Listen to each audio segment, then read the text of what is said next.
Hello, എല്ലാവർക്കും നമസ്കാരം. ഇന്നത്തെ എൻ്റെ റെസിപ്പി കിൻവ അല്ലെങ്കിൽ ചാമ കൊണ്ടുള്ള ഒരു വിഭവം തയ്യാറാക്കാനുള്ളതാണ്.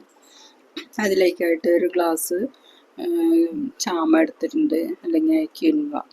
ഇത് കണ്ട നല്ല റാഗി പോലെയുള്ള ചെറിയ തരിയുള്ള ഒരു ധാന്യമാണ്, ചെറുധാന്യമാണ്, മില്ലറ്റിൽ പെട്ടൊരു ധാന്യമാണിത്.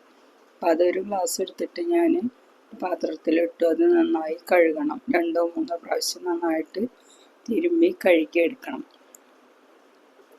അത് നല്ലപോലെ തിരുമ്പി കഴുകിയില്ലെങ്കിൽ ചെറിയൊരു ചെറുതായിട്ടൊരു കറ വരും കഴിക്കുമ്പോൾ. അപ്പം അത് പോവാൻ വേണ്ടിയിട്ട് ഇപ്പോൾ 2 പ്രാവശ്യം നന്നായിട്ട് തിരുമ്പി കഴുകണം.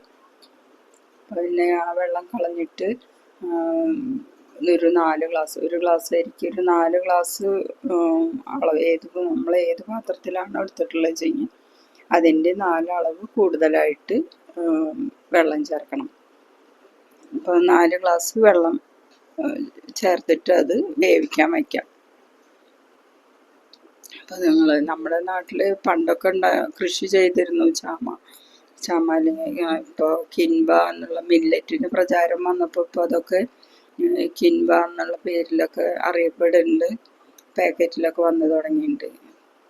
പണ്ടൊന്നും അങ്ങനെ പാക്കറ്റിലൊന്നും വന്നിരുന്നില്ല, നമ്മൾ കൃഷി ചെയ്ത് മാത്രമാണ് കിട്ടിയിരുന്നത്.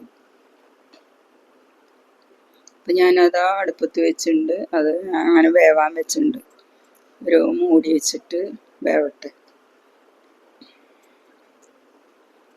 അതാ നന്നായി ഏതാണ്ട് ആയി തുടങ്ങിയിട്ടുണ്ട്.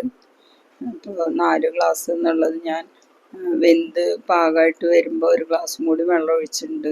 4 ഗ്ലാസ്സിൽ ശരിക്കും നല്ല പാകമായി കട്ടിയായി വന്നിട്ടുണ്ട്.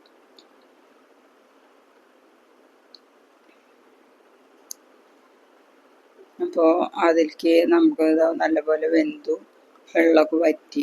ഇങ്ങനെ വേണമെങ്കിലും നമുക്ക് കഴിക്കാം. അതല്ല കുറച്ചും കൂടി ലൂസായി വെള്ളം കുറച്ചും കൂടി വേണമെങ്കിൽ അതും ചേർക്കാം. ഉപ്പുമാവ് പരുവത്തിലും കഴിക്കാം. വേണ്ട, കാണാൻ തന്നെ നല്ല ഭംഗിയുണ്ട്. അതിൻ്റെ ചുറ്റും ഒരു റിങ് പോലെ ഒരു വെളുത്ത നാരാണ്, അത് ഫൈബറാണ്. അത് ഞാനൊരു ചെറിയ കടായി വെച്ചു, അതിൽ ഒരു സ്പൂൺ ബട്ടർ ഒഴിച്ചിട്ടുണ്ട്, ജീരകം ചേർത്തു. ചൂടാവുമ്പോൾ ജീരകം ചേർത്ത് അത് ജീരകം പൊട്ടിയപ്പോൾ കുറച്ച് കപ്പലണ്ടി ഇട്ടിട്ട് ഒന്ന് വറുത്തെടുക്കണം. പിന്നീട് അണ്ടിപ്പരിപ്പും ബദാമും കൂടി ഒന്ന് ക്രഷ് ചെയ്തത് അതും കൂടി ചേർക്കാം. അപ്പം അങ്ങനെ കുറച്ച് ഒരു പിടി അണ്ടിപ്പരിപ്പും ബദാമും ക്രഷ് ചെയ്ത് വെച്ചിട്ടുണ്ടായിരുന്നു, അതും കൂടി ഞാൻ ഇതിൽ ചേർത്തു. അപ്പം അതൊക്കെ ചേർത്ത് ഇതൊക്കെ ഒന്ന് അത് കഴിക്കുമ്പോൾ ഒന്ന് പാകത്തിന് ഉപ്പും ചേർത്തിട്ട് കടിക്കാൻ കിട്ടുമ്പോൾ നല്ല ടേസ്റ്റാണത്. ഇതൊരു ഉപ്പുമാവായിട്ടും ചെയ്യാം. അപ്പം അങ്ങനെ ഇത് നല്ലൊരു കിൻവ കൊണ്ടുള്ളൊരു ബ്രേക്ക്ഫാസ്റ്റ് റെഡി ആയിട്ടുണ്ട്. ബ്രേക്ക്ഫാസ്റ്റായിട്ട് രാത്രി ഭക്ഷണമായിട്ടൊക്കെ കഴിക്കാം. നമുക്ക് ഈ വീഡിയോ ഇഷ്ടപ്പെട്ട് വെച്ചെങ്കിൽ ലൈക്ക് ചെയ്യുക, കമൻറ്റ് ചെയ്യുക, എല്ലാവർക്കും കൂട്ടുകാർക്കൊക്കെ ഒന്ന് ഷെയർ ചെയ്ത് കൊടുക്കുക. അപ്പോൾ അടുത്തൊരു വീഡിയോ ആയിട്ട് ഞാൻ വീണ്ടും വരാം. അതുവരെ നന്ദി, നമസ്കാരം. ഓക്കെ.